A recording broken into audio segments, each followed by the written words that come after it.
Hello students, welcome to Pharmacy Notes by US. Today we discuss evolution of drug part first. So let's start.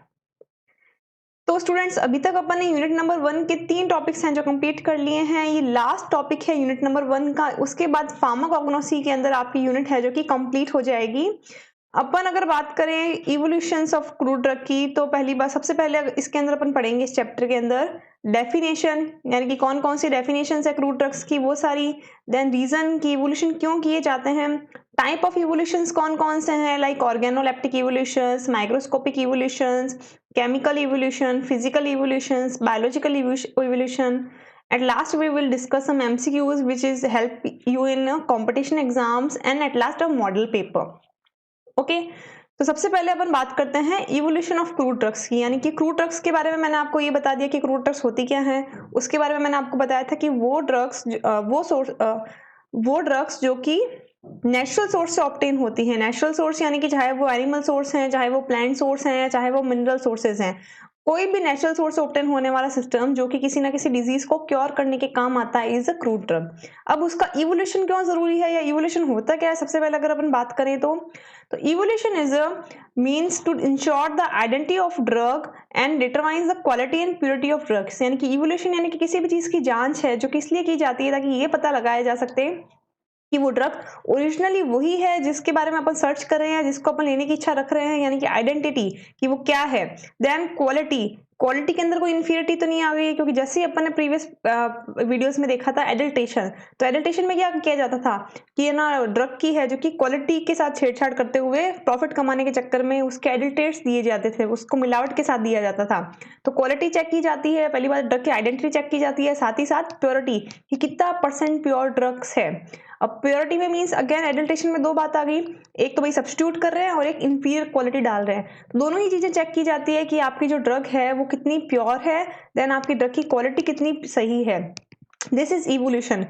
करना जरूरी है कि crude drug में इसलिए क्योंकि एक तो वैरायटी ऑफ अपने को प्लांट से मिलती है, साथ ही साथ हर चीज के अंदर ये है डिग्रेड हो सकती है, लाइक किस स्टोरेज पे अपन रख रहे हैं, किस तरीके से इसको ले रहे हैं अपन, इसका कल्टीवेशन टाइमिंग कौन सा है, मार्केट में अगर एक्सपेंसिव ज्यादा है, लिमिटेड इसकी अगर कल्टीवेशन हुई है तो इसकी रेट बढ़ जाती है। तो इस सब के लिए इसका जो क्वालिटी कंट्रोल चेकअप है वो बहुत ही जरूरी हो जाता है, क्योंकि ये सिंथेटिक तो है नहीं कि आपने जो मॉलिक्यूल बनाया एग्जैक्टली वैसा ही मॉलिक्यूल आपके लैब से बन के बाहर आया होगा तो यूज भी वही होगा, नहीं। ये एक नेचुरल प्रोसेस है जिससे अपने को नेचुरली चीजें ऑब्टेन मिलती है। तो वहां पे जो इवोल्यूशंस हैं उसकी क्वालिटी के बारे में, उसकी आइडेंटिटी के बारे में वो भी जरूरी हो जाता है। क्यों? क्योंकि कहीं ना कहीं बॉडी के अंदर ये जाके किसी ना किसी डिजीज को क्योर कर रहा है। तो अगर ये पर्टिकुलर कोई बीमारी को सही कर रहा है तो उससे पहले ये जरूरी है कि अपन उसकी क्वालिटी को, आइडेंटिटी को चेक करने के बाद ही उसे कंज्यूम करें, क्योंकि इट इज टेकन ओरली। ये पर्टिकुलर जो मेडिसिन है उसे अपन कंज्यूम कर रहे हैं, खा रहे हैं, इसलिए इनका इवोल्यूशन है जो और भी ज्यादा इंपॉर्टेंट हो जाता है। इवोल्यूशन के अंदर जो आपने टर्म्स देखी तीन, like identity of drug, quality of drug and purity of drug, तो ये तीनों चीजें होती क्या हैं, वन बाय वन बात करते हैं। सबसे पहले identity it refers to the exact biological source of that drug. यानी कि आइडेंटिटी मीन्स की जैसे कि मैंने आपको कहा कि भी आपको नीम लेना है, नीम की लीव्स आपको यूज करनी है, तो आइडेंटिटी मीन्स क्या हो गई कि एग्जैक्टली आपने वही बायोलॉजिकल सोर्स उसका लेना है, यूं नहीं कि उससे हुबहू दिखने वाला आप कोई और प्लांट ले लें। तो इसका भी इवोल्यूशन किया जाता है कि गलती से बाय मिस्टेक या जानबूझ के कोई दूसरे प्रोडक्ट्स तो नहीं दिए जा रहे रिक्वायर्ड प्रोडक्ट की जगह। Then quality it refers to the concentration of therapeutic active constituent. यानी कि क्वालिटी का मीन्स ये हो गया कि जैसे कि उसके अंदर उसका एक्टिव कंसंट्रेशन कितना है। जैसे कि मैंने उस दिन आपको बताया था कि जैसे सेना लीव्स हैं, काम भी तो सेना लीव्स हैं, बट वो बहुत टाइम मिलावट के चक्कर में सेना का पूरा प्लांट के दूसरे पार्ट भी दे देते हैं। तो इससे क्या हो गया, केमिकल कंस्टिट्यूएंट तो सेना के लीव्स में अवेलेबल था, बट सारे के सारे पार्ट देने के चक्कर में उन्होंने वजन को तो डबल कर दिया, बट जो केमिकल कंस्टिट्यूएंट था ओरिजिनल से वो हाफ क्वांटिटी में ही अवेलेबल हो गया। वही उसकी जगह वो पाउडर देते तो पाउडर में आइडेंटिफिकेशन डिफिकल्ट होता, बट उसकी जो केमिकल कंस्टिट्यूएंट है, एक्टिव कंपोनेंट है, वो उस क्वांटिटी के हिसाब से उसमें रिड्यूस हो जाता। तो उसकी क्वालिटी को चेक करना भी जरूरी है अगर प्रोडक्ट्स हैं जो कि पाउडर फॉर्म में दिए जा रहे हैं या किसी और फॉर्म में दिए जा रहे हैं। Then purity it refers to the absence of foreign material either organic और इनऑर्गेनिक।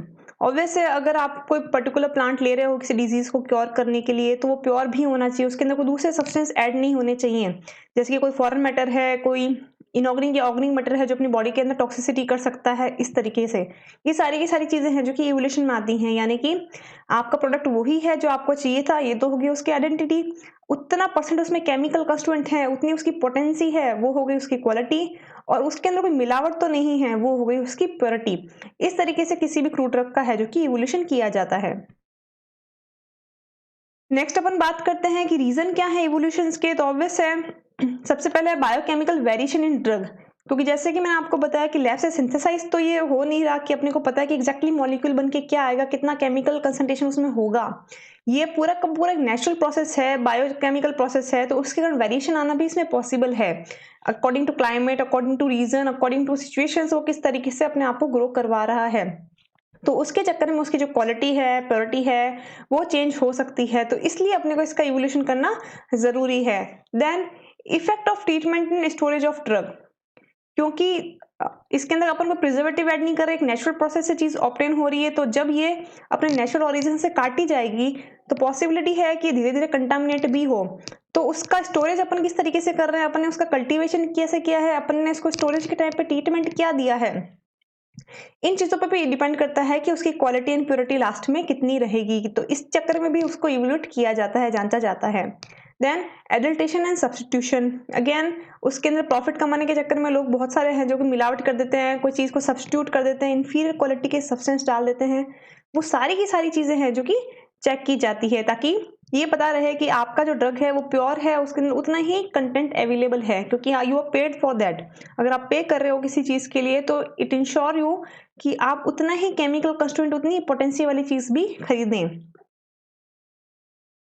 मेथड्स की बात करें कि अपन किसी भी ड्रग का इवोल्यूशन किस किस तरीके से कर सकते हैं, तो there are 5 methods. First is organoleptic method.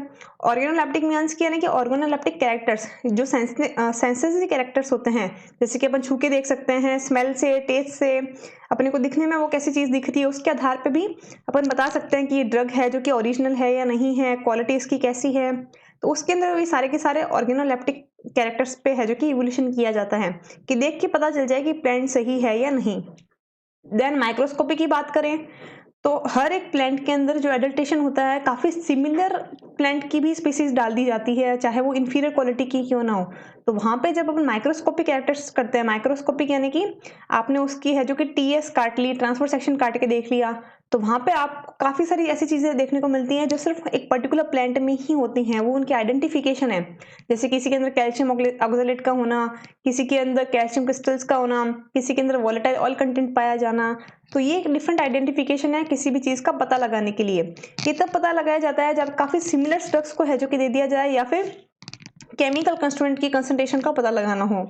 Then chemical constituent, chemical evolutions में जैसे कि मैंने आपको बताया था केमिकल क्लासिफिकेशन के अंदर कि ड्रग के अंदर कौन सा केमिकल कंस्टिट्यूएंट प्रेजेंट है, तो अगर वो इफेक्टिव होगी, अगर वो प्योर होगी, अगर उसमें केमिकल कंसंट्रेशन ज्यादा होगी, तो जब आप इसके केमिकल टेस्ट लगाओगे, जैसे कि चलो ग्लाइकोसाइड के लगा लिए, एल्कलॉइड्स के लगा दिए, तो उसके अंदर वो रिजल्ट्स भी पॉजिटिव देगा। तो वो रिजल्ट अगर पॉजिटिव दे रहा है, यानी कि आपका जो ड्रग कंटेंट है, आपने जो क्रूड ड्रग ली है वो सही है, उसके अंदर वो केमिकल कंस्टिट्यूएंट अवेलेबल है जो किसी डिजीज को क्योर करने के काम आता है। Then physical evolution, physical evolution की अगर मैं बात करूं तो फिजिकल इवोल्यूशन यानी कि दिखने के अंदर वो चीज कैसी है, वो तो ऑर्गेनोलेप्टिक के अंदर आ जाता है, बट फिजिकल के अंदर ये आता है कि उसके अंदर मॉइस्चर कंटेंट कितना है, उसके अंदर वोलेटाइल ऑयल कितना है, उसकी रिफ्रैक्टिव इंडेक्स कितनी है, उसकी ऐश वैल्यू कितनी है। ये भी कुछ फिक्स स्टैंडर्ड्स होते हैं हर प्लांट के, तो हर प्लांट के कितने कितने हैं वो चेक अगर अपन कर लें तो अपन प्लांट की प्योरिटी है ना, उसका केमिकल कंसंट्रेशन भी निकाल सकते हैं। देन है बायोलॉजिकल इवोल्यूशंस। बायोलॉजिकल इवोल्यूशंस की अगर मैं बात करूं तो बेसिकली जो ड्रग आप ले रहे हो, कोई ना कोई बॉडी में फार्माकोलॉजिकल एक्शन प्रोड्यूस कर रही है, तो वो फार्माकोलॉजिकल एक्शन प्रोड्यूस करने के कारण ही वो डिजीज क्योर हो रही है।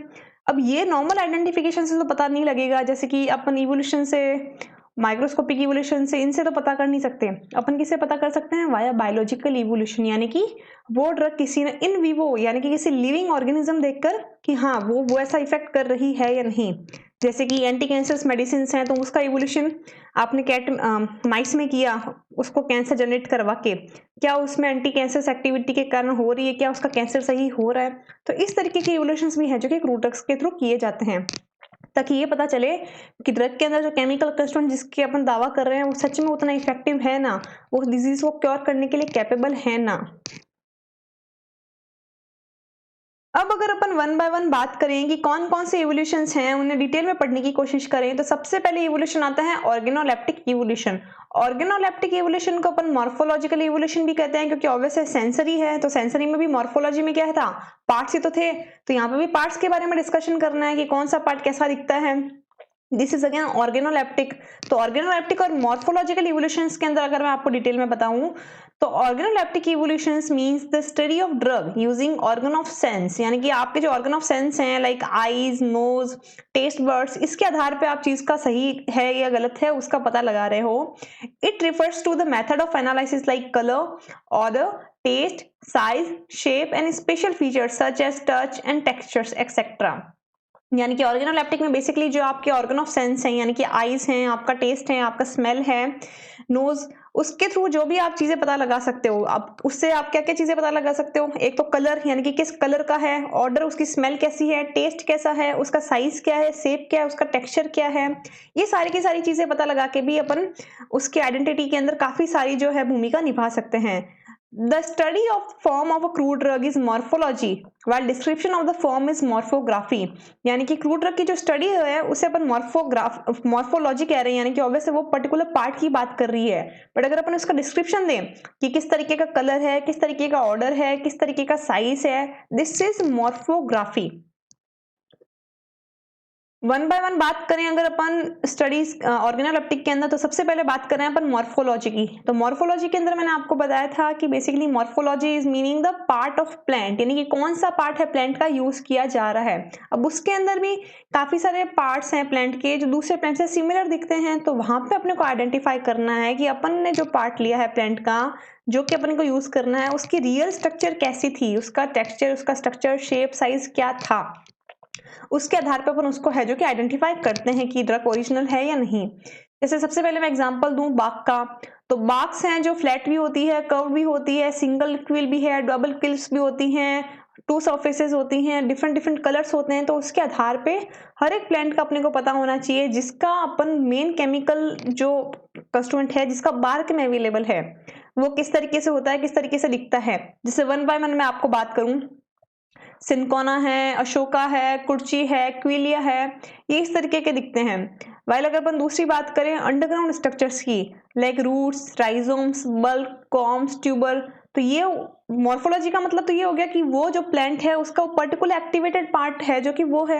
अब वो भी एक्टिवेटेड पार्ट किस तरीके का दिखता है वो भी अपना जानना जरूरी है। क्यों? क्योंकि काफी सारे प्लांट्स हैं जिनके सिमिलर हो सकता है कि मॉर्फोलॉजिकल स्ट्रक्चर्स हों, साथ ही साथ उसके अंदर जब मिलावट की जा रही है तो एटलीस्ट अपने को ये पता होगा कि इसका स्ट्रक्चर ऐसा है, तो अपन आसानी से उस मिलावट को रोक सकते हैं। जैसे कि राउल वॉल्फिया की मैं बात करूं तो राउल वॉल्फिया रूट्स हैं and this are wavy in nature, ये थोड़ी सी वेवी होंगी, तो दूसरी अगर रूट्स ऐड की जाएगी इसके अंदर तो अपन आसानी से उसको आइडेंटिफाई कर लेंगे। फिर जिंजर्स की मैं बात करूं तो जिंजर का अपने को शेप पता है, तो वहां पे अगर कोई मॉर्फोलॉजिकल डिफरेंट पार्ट देने की कोशिश करता है तो अगेन वी नो दैट कि it is look like particular shapes. Turmeric की बात की जाए, डायस्कोरिया की बात की जाए, लिक्वोराइस एंड गार्लिक बल्ब्स की बात की जाए, तो एटलीस्ट अपने को शेप एंड स्ट्रक्चर पता होनी चाहिए उन चीजों की कि वो दिखने में कैसे हैं। दिखने में अगर कैसे हैं अपने को पता है तो अपन उसके अंदर जो एडल्टेशन है, मिलावट है, उसे काफी हद तक रोक सकते हैं। देन मॉर्फोलॉजी में और बात करते हैं, लाइक लीव्स हैं, फ्लावर्स हैं, तो लीव्स के अंदर भी लेंथ डिफरेंट होती है, वेट डिफरेंट होती है, अपेक्स क्या है, मार्जिन क्या है, बेस क्या है, venation, the texture of the leaf, the hairs in upper and lower surface क्या है, इसके आधार पे भी लीव्स हैं जो कि डिफरेंट डिफरेंट हैं। अब ये तो अपने को पता है कि इतना तो अपन ने फिल्टर कर लिया कि किसी प्लांट की लीफ है जिसके अंदर सबसे काम की चीज है या काम का एलिमेंट अवेलेबल है, बट बहुत सारे प्लांट्स हैं जिसके सिर्फ लीफ यूज की जाती हैं, तो उनके अंदर डिफरेंसेस अपने को पता होने चाहिए कि ओरिजिनल जो प्लांट है उसकी लीव्स कैसे दिखती थी। जैसे कि वन बाय वन बात करें, जैसे सेना की लीव्स इस तरीके से दिखती हैं, डिजिटलिस की ये, तुलसी की ये एंड वसाका की ये। तो अगर अपने को ओरिजिनली डिफरेंशिएशन पता होगा तब अपन उसको आइडेंटिफाई भी आसानी से कर सकते हैं। फिर बात करते हैं फ्लावर की। फ्लावर के अंदर मैं कहूँ तो फ्लावर के अंदर स्टिग्मास क्या हैं, कॉर्लस, एंथर्स, ओवेरी, रेस्पेक्टल्स, कि किस तरीके से लोकेटेड हैं, है या नहीं है, कितने एब्सेंट है, कितने प्रेजेंट हैं, कलर क्या होता है, ये सारी चीजें अगर अपने को पता होगी तो again identification is very easy. जैसे कि पायथ्रम, सैफ्रॉन एंड बनसफा, ये किस तरीके से इसके फ्लावर्स अपने को दिखते हैं वो अगर अपन आइडेंटिफाई कर पाए तो अगेन जो इवोल्यूशंस हैं वो काफ़ी आसान हो सकते हैं और क्वालिटी को अपन बहुत ज़्यादा मेंटेन कर सकते हैं।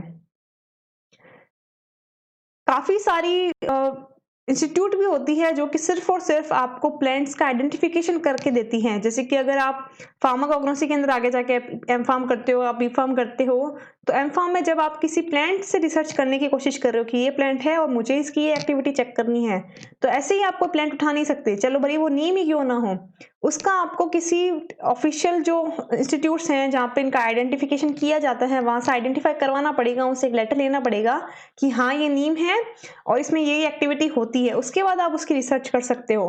तो again this type of evolution is very necessary, आपको वो आइडेंटिफिकेशन आना चाहिए। फिर अगर अपन मॉर्फोलॉजी में पार्ट ऑफ प्लांट की बात करें तो फ्रूट में लाइक कार्डामोम, इलायची, फेनल, सौंफ, आंवला, हराडे, बैरा, एलमंड, ये सारी की सारी चीजें किस तरीके से दिखती हैं ये अपने को पता होनी चाहिए ताकि इसका आइडेंटिफिकेशन अगेन आसान हो जाए। सीड्स की बात करें तो इसबगोल, नक्स वोमिका एंड पसोरिया, ये किस तरीके से दिखते हैं, जैसे कि नक्स वोमिका है, इसका डिस्क शेप सीड होता है, तो अगर ये अपने को पता होगा तो आइडेंटिफिकेशन भी बहुत आसान होगा। हर्ब्स की बात करें तो ब्रह्मी, कालमेघ, पुदीना एंड चिरायता किस तरीके से दिखते हैं, क्या होते हैं, आइडेंटिफिकेशन अगेन इजी है, तो अपन उसको जज भी आसानी से कर सकते हैं। नेक्स्ट अपन सेंसरी या फिर ऑर्गेनोलेप्टिक कैरेक्टर्स की बात करें तो वो है टेस्ट, यानी कि टेस्ट में चीज कैसी है वो अगर अपने को पता है तो उसके अंदर क्या केमिकल कंस्टिट्यूएंट हटा दिया गया है या प्रेजेंट है वो भी अपन पता कर सकते हैं। जैसे कि बात करें टेस्ट में स्वीट की, मीठे टेस्ट वाली जो ड्रग्स हैं अगर उसके आइडेंटिफिकेशन अपने को पता है, जैसे कि लिक्वोराइस है, ग्लाइजेरिया बोल दो, लिक्वोराइस बोल दो, हनी है, शहद है, इनका टेस्ट मीठा होता है, तो again it is a character जिसको इवोल्यूशन में अपन यूज कर सकते हैं।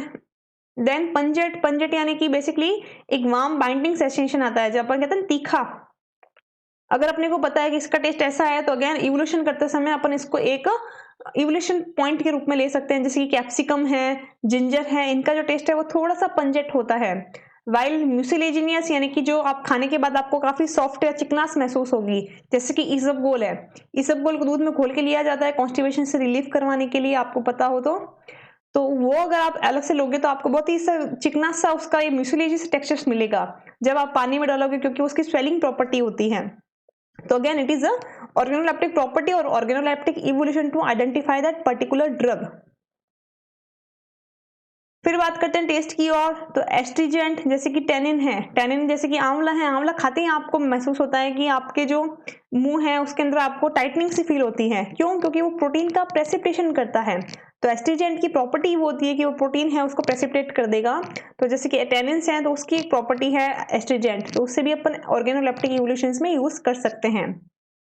नोजियस की बात करें तो नोजियस बेसिकली वो एलिमेंट्स वो ड्रग्स होती है जिनको खाने के बाद आपको उल्टी जैसा फील हो, वॉमिटिंग आए, तो लाइक इपेक्चुआना है जिसको वॉमिटिंग या एमेटिक्स के रूप में लेते भी हैं, साथ ही साथ इसको नोजियस एजेंट्स के रूप में भी अपन ले सकते हैं, यानी कि इसको अपन ऐसे टेस्ट करके पता लगा सकते हैं कि हाँ ये रियल में इपेक्चुआना है अगर वो टेस्ट में बीटर हुई तो। देन एक्रिड, एक्रिड यानी कि थोड़ा सा इरिटेटिंग और जैसे कि ना कड़वा सा टेस्ट जो होता है उसका और थोड़ा सा पंचर टेस्ट का कुछ एक मिक्सचर होता है जो कि काफी इरिटेटिंग सेंसेशन होती है, जैसे कि एक्टोनाइट हो गया, कोका हो गया, ये दोनों है जो कि एक्रिड नेचर के होते हैं। देन बीटर, बीटर यानी कि जो काफी कसेले कड़वे होते हैं, जैसे जेंटिन हो गया, चिराटा हो गया, यानी कि कहीं ना कहीं अगर अपन उनके ऑर्गेनोलेप्टिक प्रॉपर्टीज के बारे में भी जानते हैं तो अपन ड्रग्स के इवोल्यूशंस में एटलीस्ट उसकी आइडेंटिटी को तो जज कर सकते हैं, क्योंकि ऑब्वियसली अगर अपन टेस्ट बता सकते हैं, सेंस बता सकते हैं, दिखने में कैसा है बता सकते हैं, तो आइडेंटिफाई तो अपन चीज को कर सकते हैं। फिर बात करते हैं दूसरा सेंसरी कैरेक्टर्स, कलर, यानी कि दिखने में वो चीज कैसी है। जैसे कि स्टार्च की बात करें तो स्टार्च ऑब्वियस से व्हाइट कलर का होता है, चाहे पोटैटो का स्टार्च ले लो आप, मेज का स्टार्च ले लो, तो वो एक प्रॉपर्टी हो गई। डीप येलो कलर की बात करें तो लिक्वोराइस है, यानी कि जो दालचीनी है, सॉरी मुलेठी है, वो डीप येलो कलर की दिखती है। वाइल अगर पेल येलो की बात करें तो जिंजर हो गया, स्क्विल हो गया, व्हाइट पेपर्स हो गए, ये थोड़े से पेल येलो कलर के दिखते हैं। नक्स वोमिका की बात की जाए तो उसका कलर मोस्टली है जो कि लाइट पेल ब्राउन कलर का होता है, तो ये भी नॉर्मल जनरल आइडेंटिफिकेशन हैं जिसके आधार पे आप चीज सही है या गलत है वो पता लगा सकते हो। अब ये कलर का आइडेंटिफिकेशन कहाँ इंपॉर्टेंट है, ये इंपॉर्टेंट है एडल्ट्रेशन में, कोई चीज के अंदर से केमिकल कंस्टिट्यूएंट निकाल लिया, जैसे लौंग है, लौंग में से केमिकल कंस्टिट्यूएंट निकाल के उसको वापस मार्केट में बेच दिया, तो वहां पे कहीं ना कहीं उसका ओरिजिनल कलर और जो आफ्टर एक्सट्रैक्शन कलर है वो हल्का हुआ होगा। तो ये आइडेंटिफिकेशन उस चीज में पता लगाने में काम आती है। और बात करें अगर कलर की, तो जैसे सिनकोना है, तो सिनकोना बेसिकली अगर आउटर की बात करें तो रेडिश ब्राउन कलर की होती है, वाल अगर अपन सिनकोना के सिनामोन के अंदर बात करें बार्क की इनर पोर्शन की, तो वो ब्रिक रेड कलर की दिखती है। लोबेलिया की बात की जाए तो लोबेलिया पेल ग्रीन होती है, और मोस्टली जो हर्ब्स होती हैं जैसे पुदीना हो गया और ये सब हो गई, तो ये ग्रीनिश ब्राउन कलर की दिखती हैं। तो अगेन कलर आइडेंटिफिकेशन के थ्रू भी अपन चीजों को पहचान सकते हैं, उसकी आइडेंटिटी आइडेंटिफाई कर सकते हैं। फिर सेंसरी कैरेक्टर्स, सेंसरी कैरेक्टर यानी कि उसका शेप क्या है, टेक्सचर क्या है, अगर अपन फील करके ये चीज पता कर सकते हैं तो again we will evaluate the identity and quality of that particular substance. जैसे कि एक्टोनाइट की मैं बात करूं तो एक्टोनाइट बेसिकली शेप में थोड़ा सा हॉर्नी फ्रैक्चर्स इसके होते हैं, जैसे कि आप देख रहे हैं। रीजन क्या है, due to gelatinization of starch and it is in conical shape, cone shape का होता है, साथ ही साथ इसके ऊपर जिलेटाइन स्टार्च होता है, इसलिए इसकी स्ट्रक्चर भी इस तरीके से रहती है। फिर बात करें अगर अपन लिक्वोराइस या ग्लाइजीरिया की, तो बेसिकली ये हार्ड एंड फाइब्रस होता है।